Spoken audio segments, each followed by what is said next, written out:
trabalhava de estagiário nos estúdios Nickelodeon há mais ou menos um ano atrás, para minha formação de animação. Não era paga, é claro, mas a maioria dos internos também não era. Isso servia de impulso para minha carreira. Para os adultos pode não significar muita coisa, mas a maioria das crianças se matariam por um emprego assim, mesmo não remunerado. Desde que eu comecei a trabalhar diretamente com os diretores e animadores, eu recebi uma prévia dos novos episódios, alguns dias antes deles irem pro ar. A nova temporada de Bob Esponja estava demorando demais, por razões que ninguém conseguia explicar. Havia um problema com o lançamento da quarta temporada, o que deixou a maioria da equipe longe por vários meses. Outros estagiários e eu fomos levados à sala de edição junto com os animadores e editores do som, para algumas edições finais. Recebemos a cópia do que supostamente seria Fear of the Crab Party, Medo de um Hambúrguer de Siri, e fomos conduzidos à tela para assistir. Por vezes, os animadores colocavam uma fita de título subversivo. Era uma piada interna, por exemplo, How Sex Doesn't Work, ao invés de Rockabye Bevolve, o episódio em que o Bob Esponja e o Patrick adotavam um filhote ostra. Não havia nada particularmente divertido, exceto por alguma piada relacionada ao trabalho, até que vimos uma fita com o nome Skyward Suicide. Então, fizemos nada além de dar uma risada doentia. Um dos internos até deu uma gargalhada. A música de abertura tocava normalmente. A história começa com Lula Molusco praticando com sua clarineta, tocando algumas notas ruins e azedas, como de costume. Ouvimos o Bob Esponja rir de longe e o Lula parou. Ele gritou com Bob Esponja e disse que teria um concerto aquela noite, precisava praticar. Bob Esponja obedeceu e vai até a casa de Sandy com Patrick. As bolhas de uma cena para outra apareceram e vemos o fim do concerto de Lula Molusco.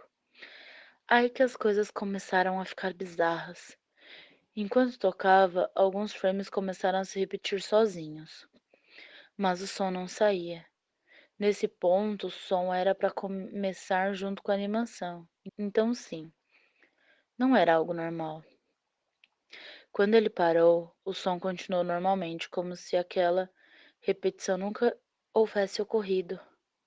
Houve um pequeno murmúrio na plateia, antes de todos começarem a vaiá-lo. Mas não era um "buu" como de desenhos infantis. Poderia facilmente ouvir-se malícia nisso. O Lula estava na tela toda, e seu estava visivelmente assustado. Há um close na plateia, onde observamos Bob Esponja em seu centro. Ele também estava vaiando, o que não é muito comum. Isso não é de longe a coisa mais estranha? O mais esquisito é que todos tinham olhos hiperrealistas. Eram muito, muito detalhados. Não eram recortes de olhos de pessoas normais, mas algo bem mais realista que a animação de CGI. As pupilhas estavam marcadas. Alguns de nós nos entreolhamos, obviamente confusos, mas como não éramos escritores, não questionamos nada, ainda. A cena vai para Lula Molusco sentado na ponta da cama, parecendo muito desapontado e desesperançoso. A imagem de sua janela mostra que era noite, então não fazia muito tempo que o acontecido havia terminado. Neste momento não tinha som, literalmente não tinha som. Não ouvimos nada, além de poucos sussurros na sala. Era como se os falantes estivessem desligados, embora o mostrador mostrasse que ele funcionava perfeitamente. Ele estava simplesmente sentado lá, piscando, em silêncio, e quase 30 segundos, até que começou a soluçar baixinho. Ele pôs seus tentáculos sobre o olho e chorou por volta de 1 minuto. O som de fundo lentamente crescia. Era algo que mal se podia ouvir, como uma brisa na floresta, só que bem mais sombria que isso. A tela lentamente deu um zoom em seu rosto, mas lentamente, eu quero dizer, você apenas notava o zoom 10 segundos depois de ele ter começado. Seu soluço ficou maior e cheio de dor, agonia e raiva. A tela começou a se contrair por mais alguns segundos e depois voltava ao normal, como se estivesse viva. O som, além das árvores, ficava vagarosamente mais intenso e severo, como se uma tempestade estivesse vindo de lugar nenhum. O mais assustador de tudo era o soluço de Lula Molusco. Parecia real demais, como se não tivesse dos altos-falantes, mas de algum ponto de dentro da sala onde estávamos. A qualidade do som era tão surpreendente que não parecia de bons equipamentos para ouvir tão bem. Abaixo do som do vento, do soluço fantasmagórico, algo soava como se estivesse rindo. Isso vinha em esquisitos intervalos e nunca durava mais que um segundo.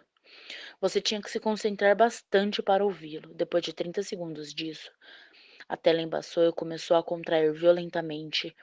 Roupaço de flashes saíam da tela. Era como se aos poucos frames tivessem corrompido. O líder, editor, parou e rebobinou frame a frame. O que vimos foi horrível. Era a foto de uma criança morta, que não deveria ter mais de 6 anos. Seu rosto estava em carne viva, havia sangue por todo lado. Seu olho esquerdo estava fora da órbita, pendendo sobre o rosto do avesso. Ele estava nua, e não se pôr uma roupa debaixo, seu abdômen aberto com o órgão à mostra. O lugar era alguma rota pavimentada, provavelmente sofreu um atropelamento. O mais entristecedor era a sombra do fotógrafo, claramente vista por todos. Não havia marcas de pneu nem nenhuma outra evidência. Era quase como se o fotógrafo fosse o responsável pela morte da criança. Estávamos, claro, abismados, mas continuamos assistindo, rezando para que fosse mais uma piada doentia. A tela voltou ao Lula, ainda soluçando. Um soluço mais poderoso que o anterior, mostrando apenas metade do seu corpo. As mãos no rosto e sangue caindo de seus olhos. O sangue era outra coisa hiperrealista, parecia que você podia tocá-lo com os dedos. O que soava agora era como uma tempestade na floresta. Havia até o som de alguns pequenos galhos quebrando. A risada, profundamente subversiva, vinha e ia com os mais frequentes. Depois de quase 20 segundos, a tela novamente embaçou e se mexeu violentamente. O editor estava hesitando em voltar à fita, assim como nós, mas todos sabíamos que ele tinha de fazê-lo. A foto dessa vez era de uma garota um pouco mais velha que o menino anterior. Estava deitada com uma poça de sangue próxima à tela, a ela.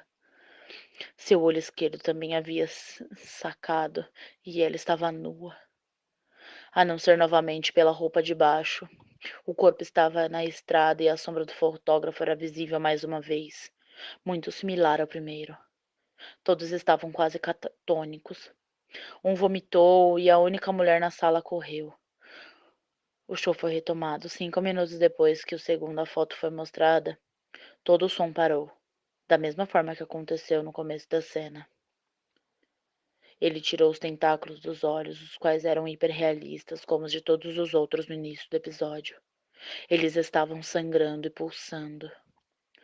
Lula Molusco encarava a tela como se estivesse observando o telespectador durante uns 10 segundos.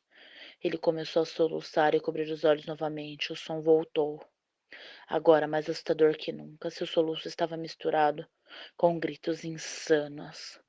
Lágrimas de sangue estavam caindo de seus olhos muito mais que antes. O vento voltou e então o som de uma risada profunda.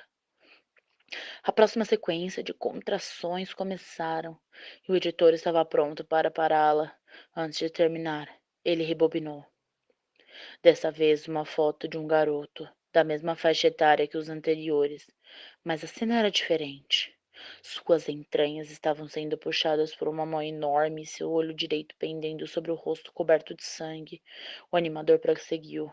É difícil de acreditar, mas as próximas cenas eram mais chocantes e intensas que as anteriores. Eu nem posso descrevê-las.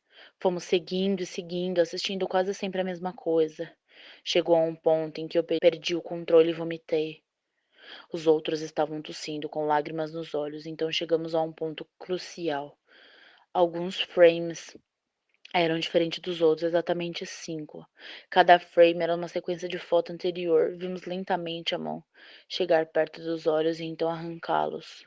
O editor ordenou que aquilo parasse e mandou que chamássemos o criador. Pessoalmente, para ver aquilo, o Sr. Hillenberg chegou depois de 15 minutos. Ele estava muito confuso de por que o chamaram ali, então o editor contou o episódio. Depois de 5 frames foram mostrados todos os gritos e todo o som novamente parou. Lula estava encarando o espectador, seu rosto inteiro na tela por quase 3 segundos. Rapidamente tudo ficou escuro e uma voz profunda e insana disse: "Do it." A próxima coisa que vimos foi uma arma, uma shotgun, nas mãos de Lula Molusco. Imediatamente colocou o cano na boca e puxou o gatilho. Sangue, mais que realista, e restos de massa encefálica chocaram-se contra a parede. Lula Molusco foi jogado para trás com força. Os últimos 5 segundos mostraram o personagem desfigurado, deitado na cama, com um dos olhos pendendo, olhando fixamente para a tela. O episódio acabou. O Sr. Hellenberg estava obviamente zangado com isso. Ele ordenou que todos explicássemos o que diabos estava acontecendo. A maioria das pessoas já havia deixado a sala nesse momento, então tivemos que apenas assistir tudo de novo. Só de pensar em assistir tudo novamente me causou náuseas e pesadelos. Desculpem, eu saí. A única teoria que podíamos pensar era que alguém invadiu o estúdio e editou o arquivo. A polícia foi chamada para analisar o que estava acontecendo. A análise mostrou que tudo aquilo realmente foi editado, mas o contador de tempo de edição era de menos de 24 segundos antes de começarmos a assistir. Todo o equipamento envolvido foi examinado pela perícia. Potentes programas procuraram por erros, como o do contador de tempo, que certamente estava errado, mas tudo que foi checado estava bem. Não sabíamos o que estava acontecendo. Na verdade, nesse dia ninguém sabia. Houve uma investigação para saber a natureza das fotos, mas nada foi concluído. Nenhuma criança identificada, nenhum acidente ou homicídio com as características, nenhuma prova ou evidência. Nada. E eu não acreditaria em tal fenômeno se eu não estivesse ali. Se você gostou dessa creepypasta, comente aqui embaixo. Deixe seu curtir, porque isso nos ajuda. Se inscreva para fazer parte do nosso mundo. Compartilhe com seus amigos. Obrigada e fui.